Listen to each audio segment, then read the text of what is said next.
Pauta de Análisis. 8 de la mañana con 15 minutos. Hemos estado mirando el mundo y lo que pasa alrededor de nosotros.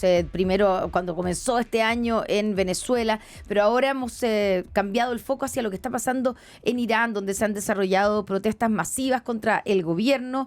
Se han extendido por más de 30 provincias de ese país, en lo que se ha descrito como el mayor desafío al régimen en muchos años. Esto impulsado por la crisis económica, por el alza del costo de la vida, pero también hay una rebeldía hacia el control de la información y la poca, digamos, libertad y democracia que hay, y protestas que han tenido, por lo menos los números son súper diferentes de cuánta gente ha muerto, pero por lo menos se habla de más de 2.000 personas. Incluso ayer CBS en Estados Unidos habló de 12.000, que yo después eso no lo he visto repetido nuevamente. Y esto también viene con otro elemento, que es el involucramiento de Estados Unidos, del propio Donald Trump, que ha amenazado con atacar a Irán si sus fuerzas de seguridad responden con violencia contra los manifestantes. Bueno, para entender qué está pasando, por qué está pasando ahora esto en Irán y cuál es la relación con Estados Unidos, estamos al teléfono en contacto con Jorge Saad,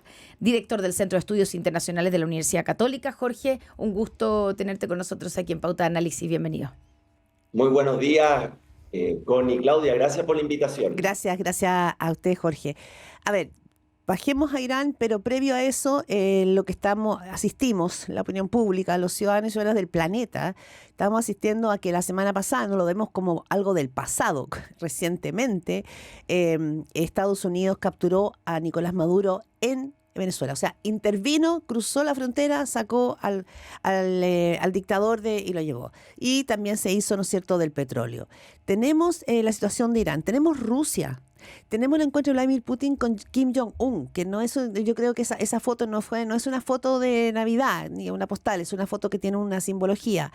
Y ahora tenemos lo de Irán y un Estados Unidos que también, ¿no es cierto?, de alguna manera pareciera alentar a estos manifestantes. Entonces, como marco general, ¿en qué minuto como del mundo estamos cuando estamos viendo a todos estos grandes países, poderosos países, moviendo tantas piezas? Yo diría, Claudia, después de un año y medio intenso en materia internacional, yo estaba en su programa el año pasado, especialmente por la incertidumbre comercial, que estamos asistiendo a dos tendencias muy marcadas. Uno, que es la relegitimación del uso de la fuerza en las relaciones internacionales. No es que en el pasado no había conflictos, pero hoy día hay menos diques de contención que los proveía este sistema internacional muy cuestionado hoy por su efectividad. Y por otro lado, hay unas placas tectónicas que se están moviendo ya hace años, que es esta puja por el rebalance del poder.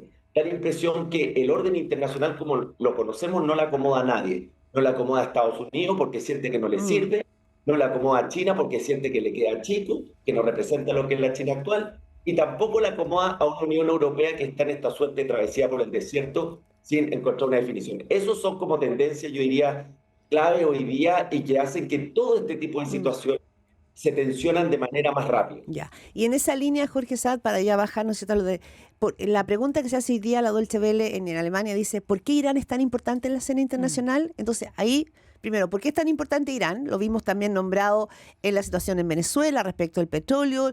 ¿Qué significa esto? Y ahí vamos, ¿no es cierto?, a esta verdadera masacre que se está viviendo, porque es una barbarie lo que se está viviendo hoy día en Irán. Irán es uno de los actores más importantes en Medio Oriente. Recordemos que su origen es un imperio, el imperio persa, una sociedad tremendamente sofisticada, el principal país que profesa la facción musulmana chiita, y que además tiene enclaves muy importantes que hoy día están debilitados, lo que era la Siria de Al-Assad como aliado, lo que era Hezbollah en el sur del Líbano, y otros grupos llamados de resistencia que trataban de contrapesar especialmente a Israel, que consideraba a Irán como su principal amenaza externa. Y esto con una complejidad que es difícil de entender, que es el régimen político que tiene Irán. Irán podríamos decir que es una suerte de régimen híbrido, porque por una parte es república, pero también es islámica. Tiene presidente, tiene parlamento, tiene instituciones formales, pero también tiene estructuras teocráticas, cuyo principal líder es el líder supremo, el ayatolá. Entonces, ese régimen venía funcionando en la medida en que la economía daba respuestas, en la medida que también Irán se une cuando en el pasado se intenta la invasión de Irak, pero cuando la economía falla, un muy buen ejemplo de la efectividad de las sanciones económicas es Irán, que ha ido debilitando a su economía.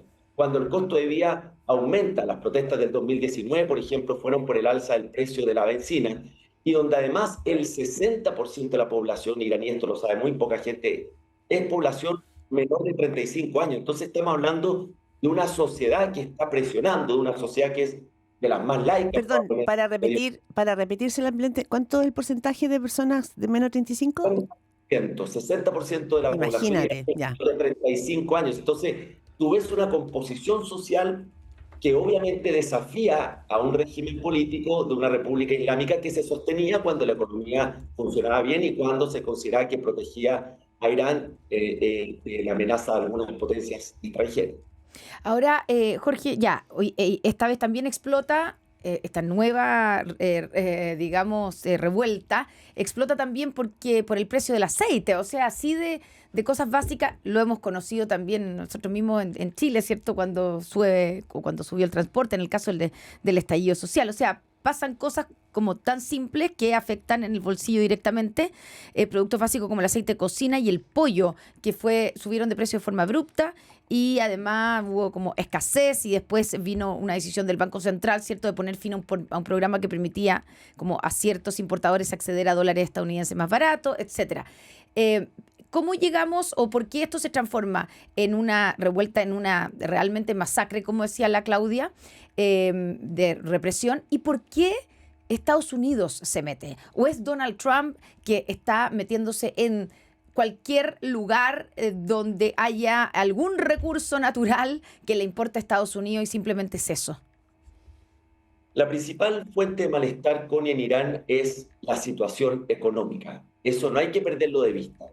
Luego, las protestas que tienen un origen económico revelan hoy también una pérdida de legitimidad de la autoridad. Entonces, la gran pregunta es más si va a haber una transición a la democracia, que ya hay experimentos fallidos, como fue Irak y el propio Afganistán, es cómo se construye una autoridad legítima y qué es lo que se requiere para ese proceso. Eso por una parte. Y por otra, Estados Unidos. Estados Unidos, donde ya conocemos el patrón de negociación de Trump, que es más bien maximalista.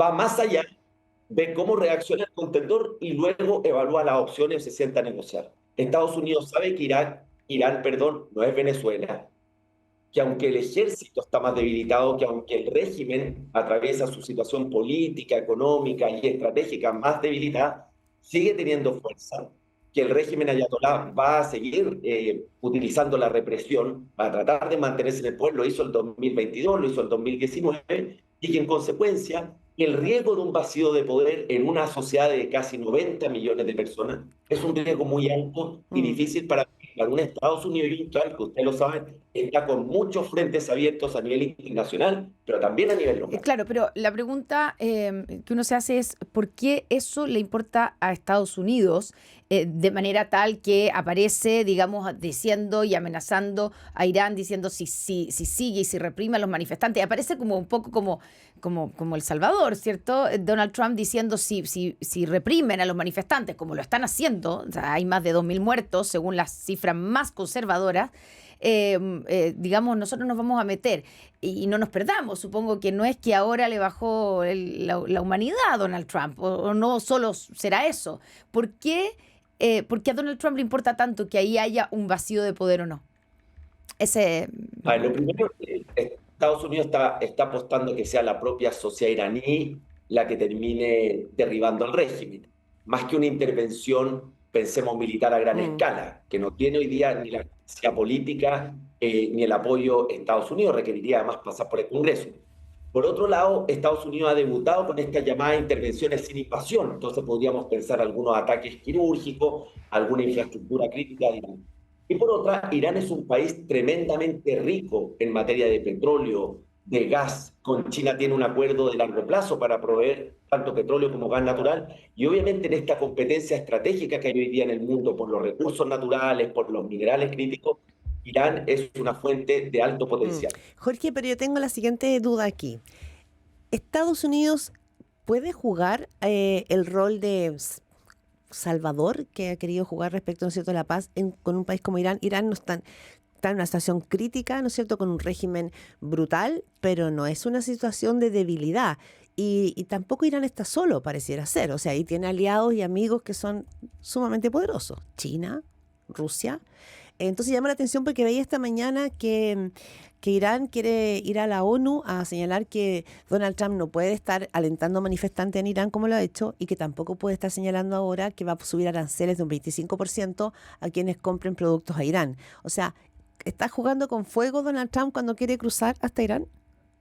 Está aumentando esta llamada presión psicológica, también con esta medida de sancionar a terceros países. Esto tiene nombre y apellido, China, que es el principal comprador del petróleo iraní, pero hoy, con los elementos que tenemos sobre la mesa, aquí nos falta mucha información, quiénes son los principales líderes locales, cuán unida está la oposición, una oposición que se ve bastante fragmentada, veo muy difícil que Estados Unidos apareciera como un salvador, veo prácticamente imposible que Estados Unidos piense en una intervención militar a gran escala y una permanencia en Irán, porque además MAGA, que es el principal base de apoyo de Estados Unidos, de Donald Trump, no quiere a Estados Unidos en conflictos bélicos de terceros países, no quiere bajas militares y no quiere que el bolsillo del contribuyente esté destinado a este tipo de guerra. Más bien veo una presión, Claudia, veo esta posición maximalista de Trump, veo esta capacidad de copar la atención de los medios, porque también tiene dificultades en otros planos, y veo una Irán que hoy día está muy debilitada y que Estados Unidos está apostando que desde adentro pudiera eventualmente producirse un cambio de régimen, con todas estas preguntas de quién asumiría, cómo está la oposición, habla del heredero del monarca, pero la verdad es que tampoco se ve que cuente con la legitimidad suficiente. Sí. Hablamos con Jorge Saad, director del Centro de Estudios Internacionales de la Universidad Católica, Connie. Jorge, en este concierto que uno ve que está dominado, la Claudia lo describía al comienzo, ¿cierto? En el mundo dominado por Estados Unidos, o más bien por la figura de Donald Trump, y que da la impresión que está haciendo lo que él quiera, más allá de que sea correcto o no incorrecto, que el resultado sea querible o no querible, que haya gente que esté aplaudiéndolo digamos, por las consecuencias de sus decisiones, pero uno ve a un protagonista único moviendo las piezas de este tablero, que es el mundo, y uno se pregunta, ¿dónde está el resto de los protagonistas? Estoy pensando ni siquiera en los organismos internacionales, que parece ya están siendo superados, como las Naciones Unidas, Consejo de Seguridad, sino que Europa, por ejemplo. ¿Dónde está Europa en esta especie de nuevo orden mundial? Europa, como yo les decía al comienzo, Connie, está en su travesía por el desierto. Se sabe que Europa, y la Unión Europea en particular, ha perdido espacio frente a Estados Unidos y China como potencia económica, tiene tremendos problemas internos. Pensemos en el propio Francia y Alemania, que son hoy día las principales líderes del bloque, tienen problemas en materia migratoria, tienen problemas con el alto nivel de deuda pública. Entonces, Europa o la Unión Europea tiene restricciones que le limitan su acción en materia global. Los estados de bienestar llevan prácticamente 2 décadas financiándose con deuda. Usted ve que cada vez que un jefe de Estado va al Parlamento en Europa o en la Unión Europea, los planes de recorte en los países no se aprueban. Tiene un problema migratorio. Hay países en Europa que cerca del 30% de su población es inmigrante, con toda la tensión social que eso genera. Y por otro lado, tiene un gran paraguas militar, aún llamado Estados Unidos. Y ese sartén por el mango lo tiene Estados Unidos. Y en otro caso, que ha mencionado estos días, que es Groenlandia, por ejemplo, lo que también busca Estados Unidos es presionar a Europa, sabiendo que el gran paraguas militar, el gran respaldo, proviene de Estados Unidos. Jorge Saad, esto es Irán, esto es el marco geopolítico. Quiero llevarte los poquitos minutos que nos quedan también a poner foco sobre Estados Unidos. Mañana se va a reunir el presidente Donald Trump con María Corina Machado y llama la atención porque también en días previos lo que él hizo fue dejarla caer, poner, ¿no es cierto?, apoyar a la actual presidenta interina Delcy Rodríguez en Venezuela y por lo tanto al chavismo, que vimos que sale Maduro, pero el chavismo sigue operando sin que se mueva el edificio. Pero ¿cómo habría que ir leyendo estos desprecios y amores que pareciera estar teniendo el presidente Trump? Y por otra parte, ¿qué le permite que funcione así, que opere así? Este tema es muy interesante porque en el libro de Trump, que habla del arte de negociar, Trump siempre ha sido una persona que apuesta a ganador, winner, por decirlo de alguna manera. es eminentemente transaccional en su política exterior, en la construcción de sus aliados y adversarios. Transaccional 100%. ¿Cuál es la decepción de Trump con la oposición? Trump siente que la oposición ya le falló en su primer mandato, cuando él puso su capital político para apoyar a Guaidó, para apoyar al gobierno encargado, y no le resultó. Y eso le generó una gran decepción y una desconfianza con la oposición que explica en gran medida esta suerte de ninguneo que tuvo con María Corina Machado. Pero como es transaccional, ahora la va a invitar y seguramente va a tener una reunión, todos esperamos, bastante más grata, y le va a hablar de la importancia de la transición al poder en el largo plazo, etcétera, etcétera. Pero es cómo juego yo con los ganadores y cómo yo también juego, administro a los perdedores. Eso es lo que está detrás en materia estratégica, lo que está haciendo con la oposición venezolana.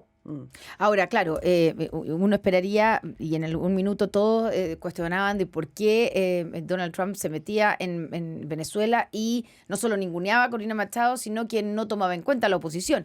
Y la verdad es que, claro, la oposición hoy día en Venezuela no está dentro, toda la oposición está fuera y por lo tanto no tienen incidencia en instituciones importantes como, por ejemplo, el ejército. Entonces, muchos al interior de Venezuela, digamos, los analistas, a mí me tocó estar ahí en la frontera y con la gente que uno conversaba, te decían, oye, si es que hubieran puesto a Corina Machado o incluso a Edmundo González, que fue quien ganó las elecciones, hay un golpe de Estado en 2 días porque el ejército lo tiene controlado todavía, Diosdado Cabello y Padrino. Entonces, claro, uno puede haber una cierta lógica en todo esto. Claro, tal vez las formas no son las correctas, pero ¿tú crees, Jorge, que con lo que está pasando, tal vez muy pronto decirlo, realmente Venezuela se acerca o está transitando hacia un régimen democrático? O aquí lo que está pasando simplemente es que se cambió digamos, a un dictador por una dictadora en un régimen igualmente dictatorial y donde Estados Unidos está solo preocupado del petróleo. Pienso que la aproximación fue realista, Connie. Como tú mencionas, la oposición no está en el país. Estamos hablando de 25 años del chavismo, de que está enquistado en todas las instituciones, en el poder, en la sociedad. Por lo tanto, eso tú no lo cambias de la noche a la mañana, y creo que esta aproximación más bien gradual, y en esto el secretario del Departamento de Estado, Marco Rubio, ha sido más claro, requería que para tratar de asegurar una transición pacífica y ordenada, necesitas a facciones del chavismo. Sin eso, esto podría haber devenido en un caos donde el remedio sería mucho peor que la enfermedad, con consecuencias directas para América Latina y para el propio Estados Unidos. Es lo que planteó la CIA, ¿no? Como recomendación pareciera ser. Como lo recomendaron las agencias de inteligencia. Claro. Ahora, la pregunta es, luego de esta fase de, llamémosle, estabilización, ¿cuál es el verdadero compromiso de un calendario para fijar elecciones? ¿Cuál es el compromiso real de liberación de los presos políticos? Porque una cosa es liberar personas que estaban en la cárcel, pero otra es darle garantías de protección y ampliar el número de presos políticos que aún persisten. Claro. Bueno, ese es el desafío de esta segunda fase, muy al estilo americano, que todos sus planes van estableciendo distintas etapas o pasos. Jorge Saad, director del Centro de Estudios Internacionales de la Universidad Católica, muchísimas gracias para poder entender. A veces uno pues se pone en perspectiva y no somos más que unas pequeñas hormiguitas en este concierto. Que estés muy bien y muy amable. Muchas gracias, un gusto. Gracias por la invitación. Jorge. Gracias.